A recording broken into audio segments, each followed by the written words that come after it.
Has the president committed this law does not actually stop the fighting, but it does force a moment of political reckoning. Why has the president committed the United States to a new war, and does it look like it's working out? Iran's silent collapse, the blockade that is breaking the regime from within. Iran is losing this war without having fired a single missile at American territory, and the most revealing part is that the regime itself already knows it. While Tehran continues broadcasting its rhetoric of resistance to its domestic audience and to the wider region, its energy economy is collapsing in real time, its regional allies are quietly turning their backs, and its own Supreme National Security Council has put in writing a conclusion that reads less like a defense strategy and more like a countdown to surrender. The situation is escalating rapidly, the diplomatic space is contracting, and the window left for the Iranian regime to maneuver is narrowing not by months, but week by week. The president of one of the most oil-rich nations on earth just went on state television to beg his citizens to turn off their lights. Not 10 lights, 2. That single image tells you everything you need to know about what is happening inside Iran right now. And before this analysis is over, you are going to understand exactly how the blockade works, why Tehran has no plan C left, which regional actors have already moved against it, and which of the 3 endgame scenarios is already in motion behind closed doors. Before we go any further, this is Sentinel News, and what you are about to receive is not the surface-level coverage you will find on cable networks. We deal in the layer beneath the headlines, the layer where intelligence assessments, leaked documents, and maritime data tell a story the official statements are designed to hide. If this is your first briefing with us, consider this your invitation into the room. If you are already a returning viewer, you already know we do not do superficial reporting here. Subscribing is how you join the briefing, and sharing this analysis takes 2 seconds and helps us keep producing it at this depth. Now, picture this. Chabahar Port on Iran's southeastern coastline, a terminal that, under normal operating conditions, handles roughly 5 ships per day.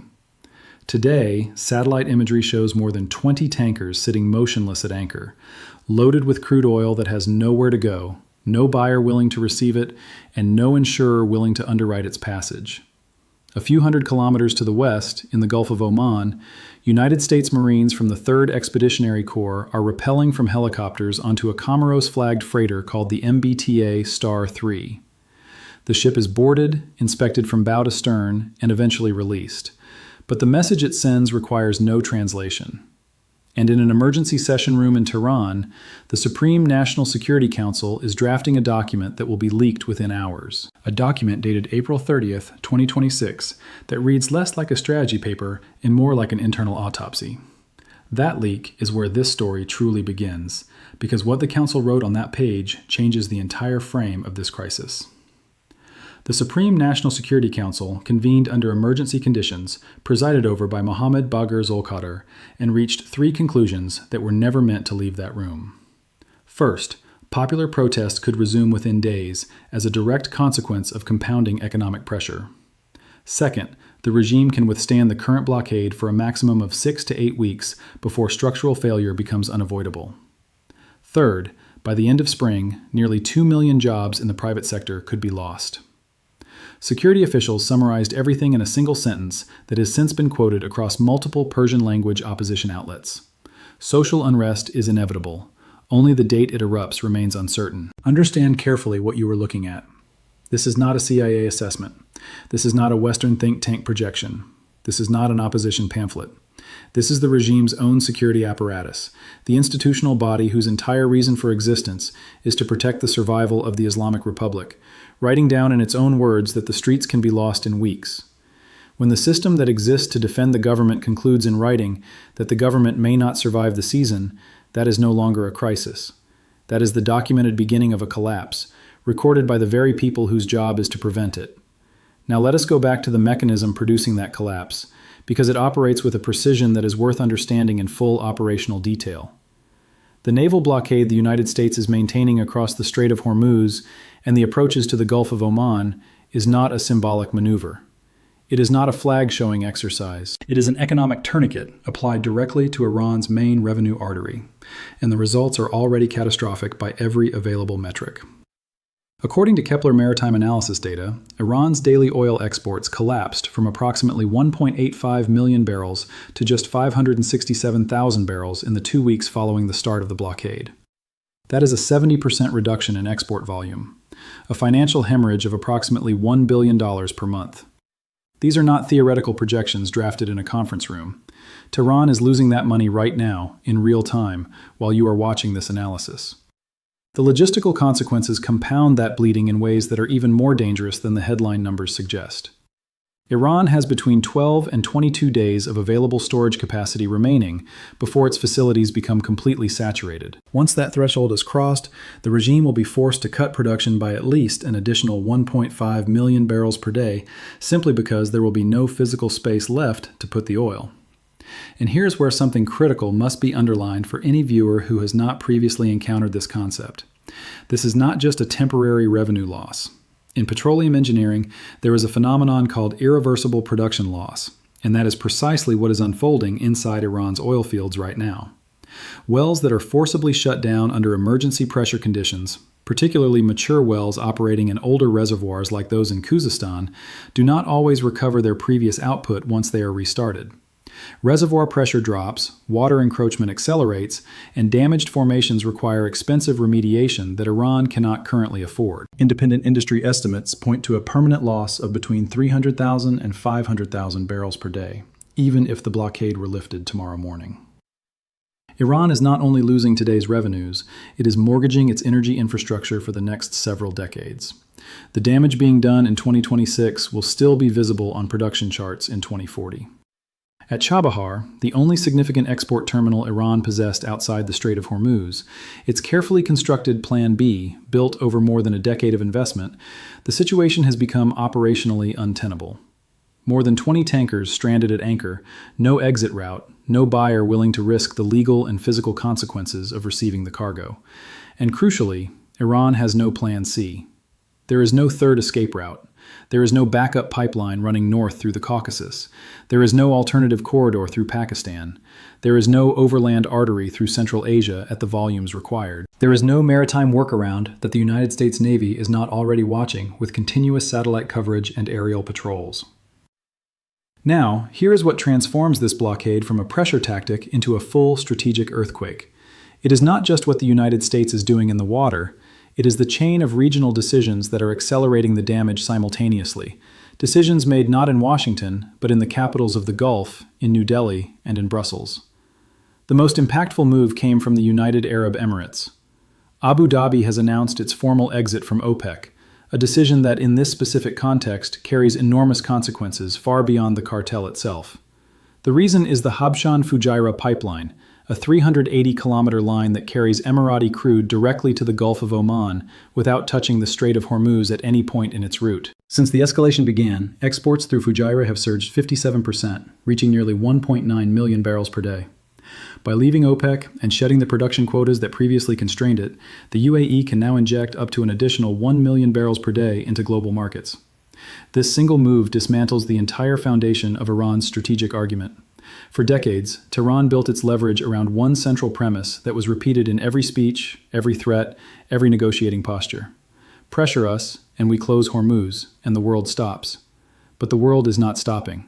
The UAE is opening an alternative artery large enough to compensate for a significant portion of Iranian volume, and Saudi Arabia, through its east-west pipeline to the Red Sea port of Yanbu, is doing the same. In doing so, the Gulf states are sending a geopolitical message that is impossible to misread. Tehran's energy blackmail no longer functions as a lever of regional power. The threat that defined Iranian deterrence for 40 years has been neutralized by infrastructure decisions made years ago and activated this month. The consequences for Iran are twofold and simultaneous. First, export volume collapses under physical containment. Second, the surge in supply coming through Fujairah, combined with steady Saudi output, drives global oil prices downward. Until now, OPEC production discipline kept prices high enough that Iranian crude sold through shadow networks at heavy discounts still generated meaningful revenue even under sanctions.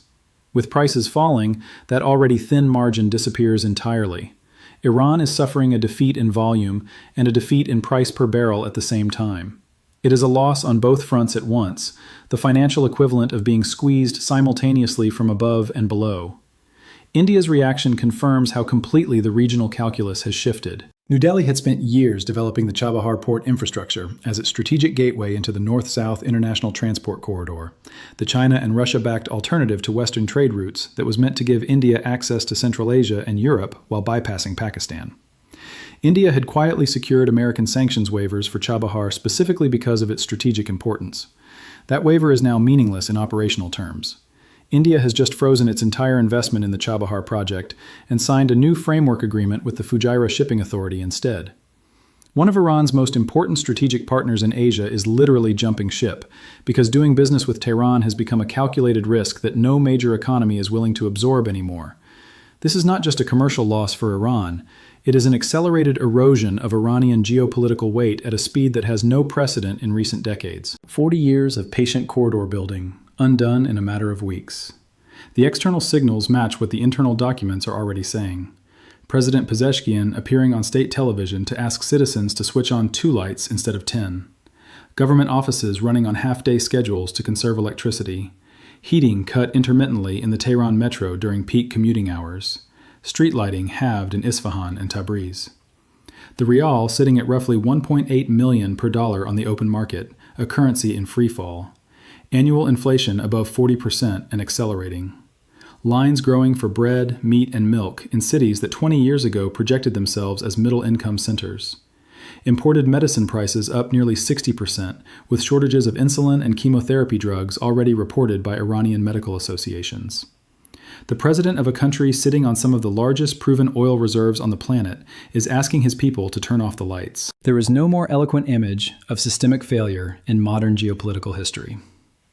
And this is where something needs to be said that rarely gets enough attention in mainstream coverage. This crisis did not begin with the blockade. Its roots run deeper, into a political choice the regime made across several decades to direct an enormous share of oil revenues not toward its own population, but toward financing a regional proxy network that served the ideological project of the Islamic Republic. Hezbollah in Lebanon, the Houthis in Yemen, Shia militias across Iraq, armed groups in Syria, networks in Bahrain, in the Palestinian territories, in Afghanistan. That entire architecture of influence had a price tag, and that price was paid by the Iranian citizen in the form of deteriorating infrastructure, slashed public services, underfunded hospitals, crumbling schools, and an economy that never approached its real potential, despite reserves that should have placed Iran among the wealthiest nations on earth. Now that the funding artery is being severed, the effects are hitting both ends simultaneously. In Iran, ordinary families cannot afford bread. In Lebanon, Hezbollah cannot pay the salaries it once distributed reliably across southern Beirut. In Yemen, the Houthis are burning through their last drone and missile reserves with no replenishment pipeline visible. In Iraq, Shia militias are quietly withdrawing from positions they once held openly because the operational money has stopped arriving. The regime is losing in weeks a network of regional influence it spent 40 years constructing. The axis of resistance that Iran proclaimed as the cornerstone of its forward defense doctrine is dissolving from the inside, not because of military defeat on any single front, but because the central bank of that axis has run out of cash. U.S. Treasury Secretary Scott Bessent was explicit in a recent statement that carries historic weight. Iran's oil pumping capacity is on the verge of collapse, and a real gasoline shortage inside the country could emerge in the very near future. Think about this carefully. An oil-producing nation, the third largest holder of proven reserves in the world, with its own citizens lining up at fuel stations, is one of the most severe paradoxes in modern geopolitical history. Days after that statement, satellite imagery published through the Department of Defense and corroborated by independent maritime analysts confirmed that Iran is now using decommissioned vessels as floating crude storage. Ships in questionable navigational condition, unable to safely put to sea, repurposed as static warehouses for oil that has nowhere else to go. Hormuz is under blockade. Chabahar is sealed. Fujairah belongs to the UAE. The exits are closing one by one, and Tehran is running out of metaphors to describe what is happening to it. The military dimension of this operation deserves clarity, because it is fundamentally different from anything Iran has confronted before. This is not a diplomatic pressure campaign with a symbolic naval presence attached. It is a physical containment. Sanctions, however severe, could always be evaded with enough patience and creativity. Tankers turned off transponders, changed flags mid-voyage, conducted ship-to-ship cargo transfers in international waters, falsified bills of lading, and routed payments through opaque jurisdictions in Hong Kong, Dubai, and Kuala Lumpur. Against a physical blockade, none of those tactics function. A satellite sees a tanker regardless of whether its transponder is on. A destroyer in the shipping lane does not care what flag is currently flying from the mast. A boarding team checks the cargo manifest against the actual cargo in the hold. On April 28, 2026, the MBTA Star 3 was intercepted in the Gulf of Oman. Marines rappelled from helicopters and conducted a full inspection of the vessel. The ship was eventually released. No Iranian port calls were confirmed, no contraband was seized, and no crew members were detained. But the operational message was impossible to misread across the global shipping industry. No vessel approaches Iran without the implicit permission of the United States Navy. The consequences propagated through the commercial maritime sector within hours. Insurance companies have canceled all Hormuz route policies that touched Iranian waters. Major tanker operators have eliminated Iranian routes from their published schedules. Asian buyers, including the Chinese independent refiners known as teapots that historically absorb sanctioned Iranian crude at deep discounts, have exited the Iranian supply market entirely because a naval boarding is no longer a hypothetical legal risk. It is a standard operational procedure. To place this in proper historical perspective, the world has not seen a physical naval blockade of this scale and duration in more than 50 years. The Cuban Missile Crisis quarantine in 1962 was brief, lasting only weeks before the Soviet Union backed down. The partial blockades imposed during the Yugoslav wars of the 1990s were largely symbolic and easily circumvented. Maritime pressure on North Korea has always had limited reach because North Korea is not an export-dependent oil economy. What is unfolding off Iran's coastline in 2026 is in a completely different category. It is a total legal and military siege combining sustained naval presence, permanent satellite surveillance through Sentinel-2 and classified American systems, continuous aerial patrols by P-8 Poseidon aircraft operating out of regional bases, and full coordination with the Gulf's main regional allies whose territorial waters now form the outer ring of the containment perimeter. When Tehran responded to this pressure by offering to reopen Hormuz fully, halt all Houthi attacks on Red Sea shipping, and defer the nuclear question to future negotiations, Washington rejected the proposal almost without consideration. President Trump dismissed it without hesitation in remarks to reporters, saying only that the time for partial deals had passed. That response reveals everything about the nature of the American calculation in this round. The objective is not a tactical pause. The objective is not a return to the nuclear framework that existed before. The objective is a verifiable strategic surrender on the nuclear program itself, with intrusive inspections, dismantled enrichment infrastructure, and a permanent ceiling on missile development. The blockade is not the end. The blockade is the mechanism designed to force the end. What comes next can develop across three possible scenarios, and the analytical community is already debating which one is most likely. In the first scenario, the regime agrees to negotiate the nuclear program without preconditions. Trump signs a comprehensive agreement in exchange for lifting the blockade, the inspectors return, and Iran exits the crisis with a massive political defeat, but with the state itself still standing. The complication is internal. The Revolutionary Guards, who have built their institutional identity around the nuclear program and the proxy network, could read that outcome as a betrayal by the elected civilian leadership and generate severe internal fractures within the regime itself. A nuclear capitulation could trigger the collapse it was meant to prevent. In the second scenario, the regime holds out and refuses to yield. Protests erupt in the major cities along familiar lines, beginning in Khuzestan over fuel and water, spreading to Tehran over the cost of bread, then connecting with the long-running grievances of the Kurdish and Baluch peripheries. Economic collapse and social unrest reinforce each other in a feedback loop the regime cannot easily break. The leadership responds with the kind of brutal crackdown it has deployed before in 2009, in 2019, and in 2022.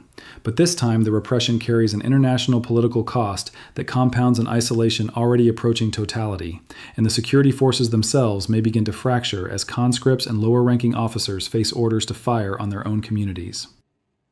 In the third scenario, the United States executes a direct military operation. Central Command plans for striking Iran's nuclear infrastructure at Natanz, Fordo, and Isfahan, along with key Revolutionary Guard installations and missile production facilities, already exist and have been refined repeatedly over the past decade. If that scenario is activated, Iran faces a defeat of a severity that dwarfs either of the other two, and the regime's survival becomes a genuinely open question rather than a matter of timing. Now, here is where we need to step back and consider the deeper layer beneath these three scenarios, because the threat itself may already be functioning as the weapon. Deterrence theory teaches us that sometimes the credible promise of overwhelming force achieves what the use of force never has to. The blockade in its current form is forcing every actor in the Iranian system to calculate, daily, whether the next escalation is worth the cost. Every day the blockade continues without a single American casualty, without a single shot fired in anger, is a day in which the regime's domestic legitimacy erodes a little further, while Washington pays almost nothing in political or military capital. That is the most dangerous form of pressure a state can face, because it does not provide a single dramatic event around which to rally a population. It only provides the slow, grinding awareness that the lights are dimmer this week than they were last week, that the bread line is longer, that the cousin in Lebanon is no longer sending money home. For 47 years, since the 1979 revolution, Tehran built its entire survival narrative on one word: resistance. The regime claimed it had never collapsed, that every external pressure had been converted into internal strength, that sanctions had only made the country more self-reliant, that every assassination, every sabotage, every embargo had been absorbed and transformed. But there is a qualitative difference between resisting sanctions and resisting a physical blockade. Sanctions leave gaps that determined actors can exploit. A destroyer in the shipping lane leaves none, and the regime's own security apparatus is now putting that reality in writing, in documents that are leaking faster than the censors can suppress them. The myth of the Iranian resistance economy is not being dismantled from Washington. It is being dismantled from within, by the documents the regime's own officials are writing behind closed doors, and by the queues forming outside bakeries in cities the regime once paraded as showcases. The question is no longer whether Iran will yield. The question is, in what form, and on what timeline, and at what cost to the surrounding region. 6 to 8 weeks is the window that Iran's own Supreme National Security Council estimates the system can hold under current pressure. The clock is already running, and every day that passes, Tehran's room to maneuver shrinks a little more, while every other actor in the region recalculates its position in a Middle East where the Islamic Republic's deterrent has been visibly broken. The question everyone is asking is whether this ends with a deal, with an uprising, or with strikes. The honest analytical answer is that we do not yet know, and anyone telling you with certainty which path is locked in is selling you confidence rather than analysis. What we can say with confidence is that the trajectory is no longer reversible at zero cost. Iran will pay for this confrontation in one currency or another, whether in nuclear concessions, in regime change, in territorial sovereignty over its own airspace, or in some combination of all three. So we want to hear from you. Which scenario do you think plays out first?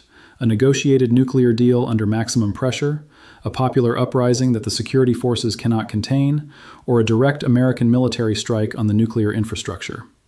And how many weeks do you give the regime before something fundamental breaks? Drop your read in the comments below. Your perspective genuinely matters to this conversation, and we read every serious analysis that comes through. If this kind of deep-sourced geopolitical briefing is the reason you are here, hit that like button, subscribe, and turn on the notification bell, because the next briefing covers the 3 real endgame scenarios for this confrontation in full operational detail, including the one the Pentagon is already preparing for in silence.